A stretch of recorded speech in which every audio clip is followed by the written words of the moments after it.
इसलिए कर्नाटका में उन्हें हिजाब वर्डिंग पर बात। देखिए, जो लॉ कमीशन का पर्पस ये होता है कि वो इंडिपेंडेंट लीगल एडवाइस सरकार को दे, और सरकार ये चाह रही है, मोदी सरकार, कि अपने हिंदुत्व के एजेंडे को वो लॉ कमीशन के ज़रिए इम्प्लीमेंट करवाना चाह रही है। दूसरी बात यह है कि जब चौहान साहब लॉ कमीशन के चेयरमैन थे 2018 तक, उन्होंने अपनी रिपोर्ट में कहा था कि हमारे देश में यूसीसी की ज़रूरत नहीं है। उन्होंने Hindu undivided family tax rebate को एबॉलिश करने का भी ये बात कही थी। तो ये इस चीज़ को याद रखने की ज़रूरत है। और उन्होंने जो बातें कही थी, इंडिपेंडेंट था उनका एक ओपिनियन लॉ कमीशन का। अब यहाँ पर जो लॉ कमीशन अभी कॉन्स्टिट्यूट किया गया है, जिसमें चेयरपर्सन जिसको बनाया गया है वो ऑनरेबल जज साहब कर्नाटका में हिजाब के जजमेंट जब दे रहे थे, हम तो उस जजमेंट से डिसएग्री करते, हमने ओपनली कहा है, मगर उन्होंने कुरान की आयत को मिसरिप्रेजेंट किया, हदीस को आउट ऑफ कंटेक्स्ट लेकर वो जजमेंट दिया और कह दिया कि स्कूल जो है वो एक प्रिजन और मिलिट्री कैंप की तरह है। दूसरा, उसमें एक और जो मेंबर जिसको बनाया गया, वो जज साहब तो एक फिक्शन क्रिएट कर दिया लव जिहाद का, जो बाद में गलत साबित हुआ, वो फिक्शन क्रिएट किए। तो ये लॉ कमीशन को एक इंडिपेंडेंट एक्सपर्टीज़ की ज़रूरत है, जो जूरिस्ट होना चाहिए। अब जो चेयरपर्सन ऑनरेबल जज साहब हैं और जो दूसरे जो जज साहब को मेंबर बनाया गया, वो उनका इस तरह के जजमेंट्स हैं। अब बताइए आप, तो ये तो खाली लगता है हमको एक फॉर्मेलिटी है, इनको बनाकर भाजपा अपने हिंदुत्व के एजेंडे को पुश करना चाहती है। मगर भाजपा को और लॉ कमीशन को याद रखना चाहिए कि आर्टिकल 29 राइट टू कल्चर एक फंडामेंटल राइट है। आप किसी से भी उसका कल्चर नहीं छीन सकते, जिसमें अल्पसंख्यक समाज, मुसलमान भी हैं, आदिवासी भी हैं और बहुत से लोगों का जिनका कल्चर है। तो ये अनफेटर्ड फंडामेंटल राइट है आर्टिकल 29। और भारत की खूबसूरती उसका प्लुरलिज्म है, और ये बेसिक स्ट्रक्चर का हिस्सा है प्लुरलिज्म।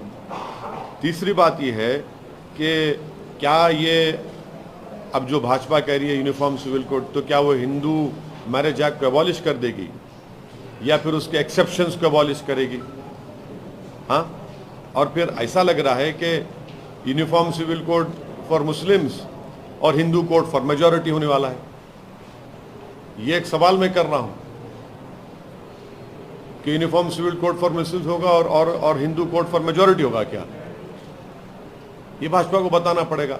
और हिमाचल प्रदेश में आप बोल रहे हैं कि यूनिफॉर्म सिविल कोड लेके आएंगे, तो सेक्शन 118 जो टेनेंसी एक्ट है, जिसमें कहा क्लियरली वो बोलता है कि कोई हिमाचल का जो आदमी नहीं है वो एग्रीकल्चर लैंड खरीद ही नहीं सकता, तो क्या आप निकाल देंगे उसको? ये चीज़ें हैं।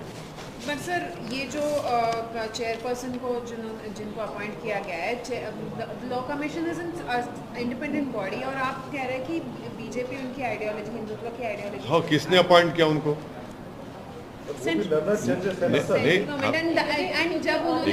देखिए सवाल वो नहीं है उनको किसने अपॉइंट किया, उनको सरकार ने अपॉइंट किया, उनका जजमेंट है।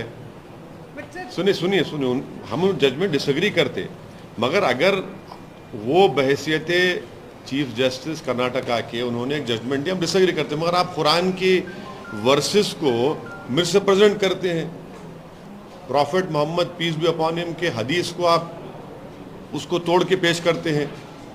और फिर जो एक और ऑनरेबल जज साहब को जो मेंबर बनाया गया है, उन्होंने तो अपने जजमेंट में लव जिहाद का फिक्शन क्रिएट किए। लॉ कमीशन जो होता है, एक इंडिपेंडेंट एक्सपर्ट लीगल एडवाइस देना उनका काम होता है। Sir, another issue, the central government in its affidavit to the Supreme Court has excluded Dalits who converted to Muslims and Christianity, saying they are of foreign origins and thereby cannot be considered into the caste system. हाँ, इस पे तो यही कहूँगा कि हाय नरेंद्र मोदी जी, आपकी मोहब्बत उन बैकवर्ड मुसलमानों से क्या कहा था उन्होंने हैदराबाद में? बीजेपी की एग्जीक्यूटिव कमेटी हुई थी यहाँ पर, मुसलमानों में जो पिछड़ा मुसलमान है, क्या मोहब्बत है मोदी जी पिछड़ा मुसलमान से आपकी। आपकी असली मोहब्बत तो एफिडेविट में निकल कर आ गई। आपने पिछड़ा मुसलमान को कह दिया कि वो, क्या कहा आपने मैडम? वो नहीं, पसमानदा नहीं, पसमानदा मुसलमान के बाद फॉरेन ओरिजिन के मोदी जी पसमानदा मुसलमान। क्या मोहब्बत है मोदी जी आपकी पसमानदा मुसलमान से। हाय हाय, पसमानदा मुसलमान देख रहे होंगे उसको कि पसमानदा मुसलमान है तो फॉरेन ओरिजिन का है। फिर राइट टू इक्वालिटी क्या है बताओ फिर आप बताइए। भाजपा को बताना पड़ेगा कि 1950 प्रेसिडेंशियल ऑर्डर क्या वो रिलीजन के ऊपर बेस नहीं है? आप किस बुनियाद पर मुसलमान को, क्रिश्चियन को एक्सक्लूड कर रहे हैं? वो तो राइट टू इक्वालिटी का खुला वायलेशन है। क्या देश के प्रधानमंत्री और उनकी सरकार भूल गई कि महात्मा गांधी ने इसी मसले पर क्या लिखा था अपनी उस वक्त की मैगजीन में, हरिजन मैगजीन में? आपकी मोहब्बत पिछड़े मुसलमान से, वाह क्या मोहब्बत है भाजपा की और मोदी की पिछड़ा मुसलमान से कि उनका ओरिजिन इंडिया का नहीं है, मगर आपको उनकी बड़ी फिक्र है। आप उनके लिए कॉन्क्लेव करेंगे। आपकी मोहब्बत, हमने तो पार्लियामेंट में मैंने कई स्पीचेस दी हैं जिसमें मैंने कहा कि 1950 प्रेसिडेंशियल ऑर्डर को ख़त्म करना चाहिए, ये रिलीजन न्यूट्रल होना चाहिए। हिमाचल में भाजपा ने अपने बार एसोसिएशन ने भी जिस तरीके से कहा कि डोंट जज द जज, हाँ, आप जिस तरीके से जज को जज कर रहे हैं वो सही नहीं नहीं है। देखिए वो बोलेंगे ना, क्योंकि वो नॉमिनेट किए। आपका तो एजेंडा है भाजपा का, जज को तो जजमेंट से जज करेंगे ना। इंडिविजुअल उनके पर्सनली हम नहीं जज कर रहे, उनका जजमेंट उन्होंने दिया था, उस पर हम जो आप बोल रहे हैं। तो सर वो एक पर्टिकुलर इशू को लेके उनका जजमेंट था। आप हाँ, उनको तो इसी हाँ नहीं, You are casting aspersions on I am not on a particular issue. No, I am raising a question. I am raising a question about the independence of the Law Commission, which is supposed to be independent organization. Their main task is to give independent expert legal advice. In 2018, when Mr. Justice B.S. Chauhan was the chairperson, he said no need for UCC. He said abolish the Hindu undivided family tax rebate. आप क्यों नहीं accept कर रहे भाई उसको? एक report आ गई ना आपके, आप क्यों नहीं एक्सेप्ट कर रहे उसको? आपको पेट में हजम नहीं हुआ, आपका मकसद पूरा नहीं हुआ उसमें हिंदुत्व आइडियोलॉजी को इम्प्लीमेंट करने का, तो आपने फिर ये किया। तो पूरा निकाल देना चाहिए, क्या करना चाहिए? क्या आपकी क्या मांग है कि ये जो चेयरपर्सन है, जो मेंबर्स है, नहीं, अब उनको replace देखिए, किया जाए या क्या करें? नहीं, हम तो ये क्वेश्चन रेस कर रहे हैं। अभी सरकार इसका नोट ले या ना ले, मगर हम तो अपना क्वेश्चन रेस कर रहे हैं, पॉइंट्स हम उठाए हैं।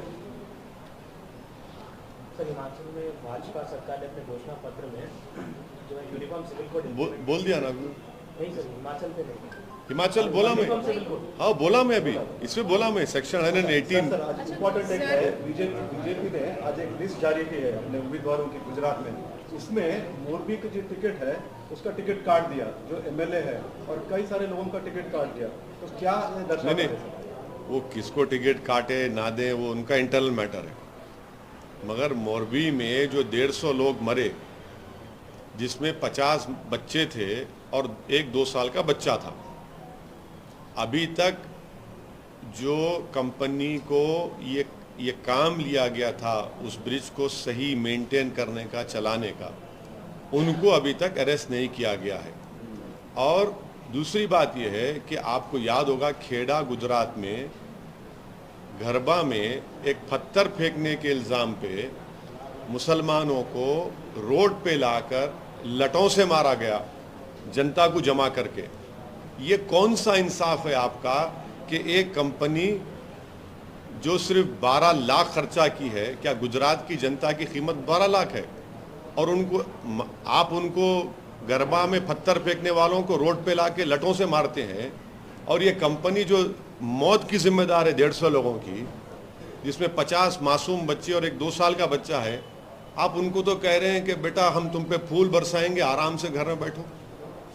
ये कौन सा इंसाफ है आपका? तो ये इशू बन सकता है सर, ये पोल में सवाल देखिए, इंसान की जान जो होती है ना, वो इशू नहीं है, वो इंसान की जान है।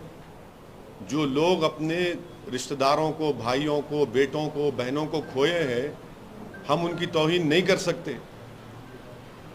आप इंसाफ करिए ना। आप देखिए, मैं आपको 2 इंसिडेंट दे रहा हूं आपको, आप खुद जनता फैसला करे। सर, आसाम गवर्नमेंट ने एक अभी अल्टीमेटम दिया है। नहीं, अब बस अब ये हो गया। और बस एक गुजरात को अब ईडब्ल्यू से पूछना है आपको। हाँ बोलिए। क्या प्रॉब्लम है सर EWS का रिजर्वेशन लिए? तो हालांकि 3-2 से वर्डिक्ट आया है, लेकिन आप उसकी खिलाफत में क्यों सर? इसलिए है क्योंकि पार्लियामेंट में मैंने उसको अपोज किया था, उसके खिलाफ वोट दिया था, और मैंने उसको कहा था कि this is a fraud on the constitution. और राज्यसभा में DMK और एक पार्टी अपोज करे। तो ये जो पार्टीज जो आज वेलकम कर रहे हैं, ये क्या बताता है मंडल पॉलिटिक्स के बारे में, अम्बेडकर पॉलिटिक्स के बारे में? मेरा अपोजिशन इसलिए है, एक प्रिंसिपल के ऊपर है कि पुलिस की ब्रूटैलिटी कौन फेस करता है, एनकाउंटर किसका होता है, कौन पानी जब पीता है तो मौत के घाट उसको उतार दिया जाता है, किसको पीटा जाता है अगर कोई घोड़े पे बैठ के दूल्हा बन के जाता है, और कौन स्कूलों से एक्सक्लूड किया जाता है, किसके घरों को डिमोलिश किया जाता है। इन लोगों को रिजर्वेशन की जरूरत है।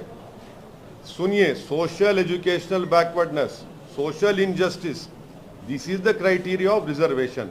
और मैं आपको कह रहा हूं कि आप पॉवर्टी को रिजर्वेशन बोल रहे ना, तो आपसे अपील कर रहा हूं और ये सुनने वालों से अपील कर रहा हूं कि रुक्मिनी एस जो मिंट पेपर में थ्रू डेटा उन्होंने बताए, if economic reservation have to be given, then Muslims should have the first claim because they are the poorest socio-economic community in the country. अच्छा, अब मैं क्यों अपोज करता हूँ सुन लो, अब आप जरा आराम से सुनो, क्योंकि आप लोग सब बड़े बड़े ऊपर के लोग हैं, मैं नीचे का हूँ। तो forward caste are rare among the poorest fifth of Indians, over represented among the rich. Second point, EWS कौन है? EWS कौन है? प्रधानमंत्री वजीर आजम के ओपिनियन में पूरा इंडिया EWS है। क्यों बोल रहा हूं मैं? क्योंकि एक स्टडी हुई थी, Indian human development survey IHDS, conducted by national council for applied economic research and university of Maryland, जिसमें उन्होंने कहा कि on an average little over the top 1% of the country has a house hold income of over 8 lakh. अब पूरे हो गए। अच्छा, और एक चीज सुनो आप, SC/ST स्कॉलरशिप की सीलिंग क्या है? 2.5 लाख। आप लोगों की 8 लाख, आप तमाम की 8 लाख, और SC/ST स्कॉलरशिप की 2.5 लाख। तो रेवड़ी किसके लिए रिजर्व हो रही? आप लोगों के रिजर्व हो रही। तो मेरा मानना यह है कि this is the first step to ending reservation for the backward communities. और आप पढ़िए सुप्रीम कोर्ट के majority judgement, paragraph 185-187, justice J. Pardiwala ने कहा, उन्होंने I see this as the first step to ending reservation backward community. Justice majority judgement justice Pardiwala बोल दिए। लेकिन दिए भी अरे मेरी अम्मा सुनो, आपको मैं रिक्वेस्ट कर रहा हूँ, पैराग्राफ 185-187 पढ़िए आप, justice honourable justice J. Pardiwala को। वो कह रहे हैं I see this as the first step to ending reservation of backward communities. Modi सरकार इस पे क्या बोलती बोलो? Do they agree with justice Pardiwala? अच्छा, और एक चीज, और एक पॉइंट सुन लीजिए, ये जो है ये EWS नहीं है, ये अपर कास्ट कोटा का है। ये गरीब नहीं है सर, देखिए में गरीब नहीं है, रिक्शा चलाने वाले स्वीपर भी है सर। अच्छा, आपको मालूम है? अच्छा सुन लीजिए, अब आपका जवाब मेरे को मालूम था आपको तकलीफ होंगी, अब आप सुन लीजिए। अब आप क्या बोलते हैं हिंदी में? सुनने की क्षमता रखिए, सुनने की। हाँ, तो क्या है ये? अब आप, मैं क्यों बोल रहा हूँ इसका अपर कास्ट कोटा? इसलिए बोल रहा हूं कि ये रिजर्वेशन हिस्टोरिकली कोई पॉवर्टी एलिवेशन स्कीम नहीं है। It is meant to right historic wrongs. Historic wrongs क्या है? जो कास्ट कम्युनिटी को शेयर नहीं मिला पब्लिक एम्प्लॉयमेंट में, education, political life, under representation of particular caste और कम्युनिटी। तो फिर आप आंसर क्या है, right the wrong by increasing representation government jobs. अब आप बोलिए, आप जिक्र किए अपर कास्ट का, क्योंकि आप है अपर कास्ट के माशाल्लाह, तो upper caste is over represented in government. पूरे मोदी कैबिनेट में पूरे अपर कास्ट है। अरे सुनो, आप सुनते जाओ। और एक चीज, 22.3% of countries higher caste Hindus own 41% of the countries total wealth. 22.3%। अब आप छेड़ के परेशानी मोल लिए, सुन लो बात, नहीं पूछना था आप ये। 22.3% countries higher caste Hindus own 41% of the country's total wealth। और एक चीज, लोकसभा में central government said that among secretaries and special secretaries, Lok Sabha में जवाब दिए। कौन है भाई secretary, special secretaries? Only 6 belong to SCs and STs। Out of 91 additional secretaries, the number of officers belong to SC and ST OBC are 10-4। And out of 245 joint secretaries, the number of officers belong to SC, SC, OBC community only are just 26 and 29. In Group A, the highest tier among these representation of SCs is just 12.86, STs 5.64, OBC 6.84. किस में है ये? Group A में। And reservation कितना है इनका? SCs का भी representation 12.8 है, उनको रिजर्वेशन मिल रहा है 15%। एसटीज का रिजर्वेशन 7.5, उनका रिप्रेजेंटेशन ग्रुप ए में 5.6, ओबीसी का रिजर्वेशन 16.88 और उनका रिजर्वेशन क्या है 27%। अब देखते जाओ आप। अच्छा, सेंट्रल यूनिवर्सिटी में कितने ओबीसी प्रोफेसर है? 313 में 9। हाँ, अब आप इसको क्या बोलेंगे, बोलो आप। तो इसीलिए हम बोल रहे हैं कि ये जो रिजर्वेशन गवर्नमेंट EWS नहीं, अपर कास्ट कोटा रिजर्वेशन है ये, तो ये सब चीजें हैं। अच्छा, और एक चीज, अब आप बोलते हैं कि नहीं ये ऐसा नहीं है, उसको गलत है, न्यू सिस्टम विल नॉट। अच्छा, और एक बीजेपी क्या बोलती, new system will not affect reservation already in place.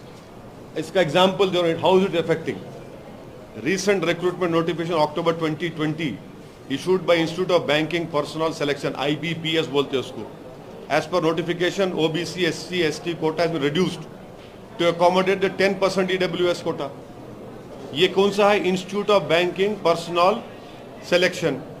In effect, quota for OBC, SC and ST candidates have been reduced to 49.5 से 40% हो गया वो, while maintaining the open category tally at 50%। Effect नहीं हो रहा है। लेकिन सुनो, वो सब वो नहीं, द प्रूफ ऑफ द, सुनिए, ग्राउंड रियलिटी बोल रहा हूं मैं आपको, मेरा नहीं है डेटा ही है। मैं आपको और सुनो, अब आपको तकलीफ हो रही है मैं बोल रहा हूँ से बातें, मगर आपको सुनना पड़ेगा, क्षमता रखिए, सबर करिए। अच्छा, गवर्नमेंट जो डेटा टेबल करी 10 सेंट्रल डिपार्टमेंट्स का, defence production, railways, financial service, post, defence, housing, urban affairs, home affairs, atomic energy, revenue, education.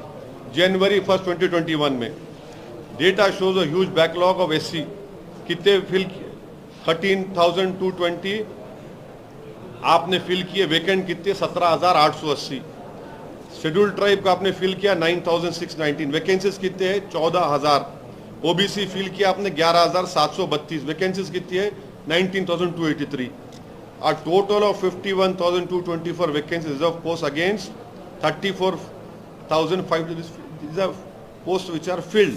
This is what I have to say। और मैं फिर से पूछ रहा हूँ, क्या देश के प्रधानमंत्री ऑनरेबल जस्टिस पारदीवाड़ा साहब ने अपने जजमेंट पैराग्राफ नंबर 185-187 में जो कहा है कि I see this as the first step to ending reservation for backward communities, क्या ये भाजपा सरकार ये करेगी? और मेरे को खतरा दिखता है मेरे को कि रिजर्वेशन खत्म करने के लिए ये सब चीजें आगे बढ़ रही है।